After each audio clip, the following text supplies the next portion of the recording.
We start off with the tough NASDAQ sell-off, right? And that quickly bled over to the larger averages almost instantly. I'm not kidding. Within 15 minutes of the opening, we heard that the bull last legs. That's right. And here comes the big unwind as large cap tech starts rolling over. We were then told, of course, that the multi-month rally was bogus all along. Just a short squeeze because the Fed's going to crush us again the next time it tightens. We were told the market was about to get its comeuppance. Yet it didn't. As the day goes on, much to the chagrin of the chattering classes, we had a rally. Dow finishing up 100 points. S&P gains 0.33%. NASDAQ, yep, up 0.28%, even though it looked real ugly in the morning. I got to tell you, I actually am getting sick of the daily bull obituaries. And I once wrote obituaries for a living. It's almost like these critics think the stock market is one giant bullfight. I don't know if you've ever been to one, but the bull fares very badly at the end. Look, I know it seems crazy that the Fed could raise interest rates so rapidly, yet we haven't had a truly horrific decline in stocks. I mean, a year ago, we had 0.5% Fed funds rate. Now it's around 5%. That's an insane move. The conventional wisdom says we should have been obliterated by this. The entire market should have been destroyed by it. And for the most of last year, I mean, that was the story. Not since October, though. Ever since we put in a bottom last October, we simply haven't had that kind of total annihilation you would have expected. In fact, it's been the opposite. Every time we have a minor sell-off, new sectors go bullish, not bearish. It's as if the bull's been crushing the matador constantly, not the other way around. Yet the matador dusts himself off and gets right back in the ring the next day, acting like he'll win no matter what. Sure, you can point to the individual battles that were lost by the bull, and there have been some very difficult battles. I mean, we know, for instance, there were nearly 400 IPOs launched in 2021, many of which were disasters, just roadkill. Lots of these stocks collapsed, especially the recently christened household names of Warby Parker, Allbirds, Weber, Sweetgreen. They crushed you. Then there were the SPACs. That was a curious class of rip-offs, right, which were an abomination. According to Renaissance Capital, about half of the post-SPACs, the money pools that became operating companies in the last couple of years, are now trading below $2.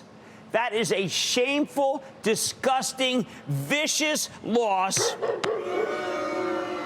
And it tended to hurt the least prepared or most easily bamboozled. I'd argue that there was never a SPAC bull market in the first place. Just some weird animal that should never even have been allowed in the ring. So many of the hopeful new cloud software companies that came public with great ambitions, they're now in shambles. Something that shocked the venture capital community to the point where they killed their favorite bank. Any tech company that didn't pivot from a focus on revenue growth to a focus on actual earnings has been kicked to the curb. They laid you to waste. How about the decapitation of biotech stocks? I can't even talk about most of them because they're just too small to mention on air, with some rare exceptions like Prometheus Bioscience, which has now made you a fortune thanks to a gigantic takeover bid from Merck. More on that later. But still, those losses didn't kill the bull. Most important, the return you're now getting for doing nothing with your money has exploded higher. I just learned that I can get a 4.15% interest rate if I open an Apple savings account to go with my Apple Card. That's much better than the yield on most stocks. Who needs the roller coaster nightmare of the market where you can get such a great return from cash, correct? I mean, isn't that bearish? Yet it hasn't been able to stop the bull either. I'm pretty confident that tomorrow will be no different. The Matador Bears will come out, and they'll be stampeded by the bulls again. But the commentators will tell you to keep betting on the bullfighter, not the bull itself. We've had to endure the drumbeat that we're only a day away from a collapse. How many times? Come on. That the selling in some big cap stocks means we're at the beginning of a monster decline. The one we've all been waiting for, fearful of. The one that's been foreordained by the inversion of the yield curve. How many times have you heard that? Where short rates are higher than the long rates. Admittedly, a very bad sign. Yeah, as it has been since October. So we have to ask ourselves, why does this negative rhetoric have such a grip on us? Why do the bears seem to have such gravitas every single time, even though they've been wrong for 6 straight months? Because of the R word, that's why, recession. You just can't defeat their prognosis no matter what happens. The bears won't let the facts get in the way of a real negative story. Which brings me to what really drives me nuts about this discourse. Every single commentator who is interviewed, almost every, in any forum is asked in this following way. Not about companies, but what the Fed will do. They don't even know what companies are. then no matter what the answer, the next question relates to a recession. If the experts say the Fed's going to stay in pat, they're then asked, is that because we're going into a recession already? If the expert says the Fed will hit us with another quarter-point rate hike, they're asked, won't that cause a recession? If they're really bearish and say the rates will stay higher for longer, then they're asked immediately, how deep will the recession be? And that is a litany. It's what keeps people out of this market, causing them to miss out on some moves and the upside, like a Prometheus. Oh, like a lot of the biotech, like a lot of the techs today that were down badly in the middle of the day. Never mind, the rates have gone from near 0 to 5% in a little over a year. It still hasn't been enough to kill this economy or the stock market since October. Now, I was hoping things might be different after Friday when three major banks, Wells Fargo, Citigroup, and JP Morgan, all reported excellent quarters and saw no degradation of any major lending unit. Commercial real estate, considered to be the next housing crisis, actually seems pretty darn good. Auto loans, home loans, commercial loans, all much better than you would have expected. If you didn't know better, you'd think we're in a normal, consistent expansion with some clouds here and there, but nothing worse. Hey, today I thought I came in very worried. Charles Schwab, huge broker, big bank inside, would be a disaster with money pouring out of every orifice to the point where the Fed might need to put them on life support. No, just the opposite. Schwab had a pretty good quarter.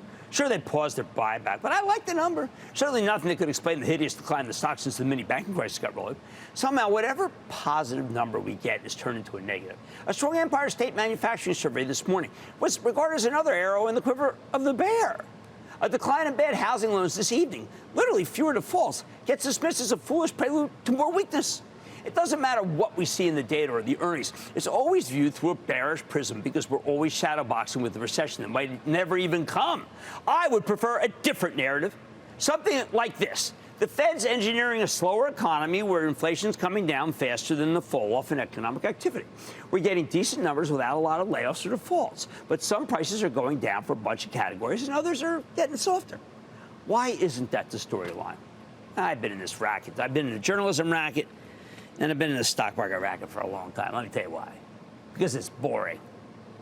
If you're chasing eyeballs, if you're trying to get people to read your paper, the word recession makes for a much better headline. Bottom line, get ready for the next set of positive numbers to be ignored. Ready yourself for the absence of positives from tomorrow's big bank numbers, even as I think they're going to be pretty darn good. That's just how this nascent bull market's worked since it slayed the bear. Don't miss a second of Mad Money. Follow @Jim Cramer on Twitter. Have a question? Tweet Cramer. #MadTweets. Send Jim an email to madmoney@cnbc.com or give us a call at 1-800-743-CNBC. Miss something? Head to madmoney.cnbc.com.